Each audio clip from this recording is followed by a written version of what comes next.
what were some pivotal lessons you learned early in your career, and what advice do you have for young investors who are looking to develop their investment philosophy? Thank you. Well, those are good questions. I wish I thought of them myself earlier in my life. Who you associate with is just enormously important, and don't expect that you'll make every decision right on that. I mean, but you are going to you're going to have your life progress in the general direction of the people that you work with, that you admire, that become your friends. I mentioned a few fellows that have died in the last couple of years. Well, all of those people were people that if we were working together on something 1/10,000th the size of Berkshire, I mean, they'd be the kind of people you'd choose. They're people that make you want to be better than you are, and you want to hang out with people that are better than you are and that you feel are better than you are, because you're going to go in the direction of the people that you associate with, and that's something you learn, and of course you learn it late in life.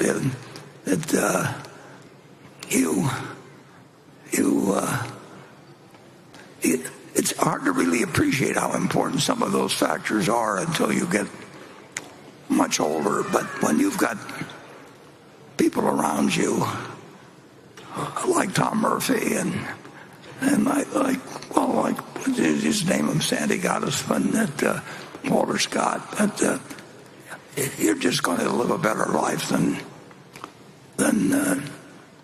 you do if you just go out and look at somebody that's making a lot of money and decide you're going to try and copy him or something of the sort.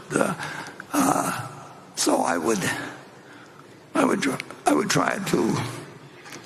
I'd try to be associated with smart people too, where I could learn a lot from them. And I would try to look for something that I would do if I didn't need the money. I mean, what you're really looking for in life is something where you've got a job that you'd hold if you didn't need the money. And I've had that. And Charlie had it for a very, very long time. In fact, all the fellows I named had it. And they also, every one of those ones I named, they always did more than their share. And they never sought more than their share of the credit. They just behaved as the way you'd like anybody you work with. And when you find them, you treasure them. And when you don't find them, you still keep doing whatever causes you to eat or enables you to eat. But you don't give up on looking around, and you'll find people do wonderful things for you. I mentioned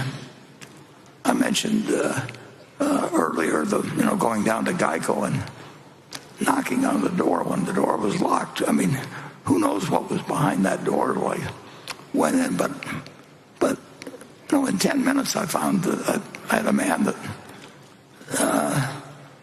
was going to be just wonderfully helpful to me. And of course, if somebody's going to be helpful to you, you want to try to figure out ways to be helpful to them. So you get a compounding of good intentions and good behavior. And unfortunately, you can get the reverse of that in life too. And with a lot of, I was lucky in having a good environment for living that kind of a life, and other people, have a whole different environmental situation. They have to overcome it. But don't feel guilty about your good luck if you live in the United States,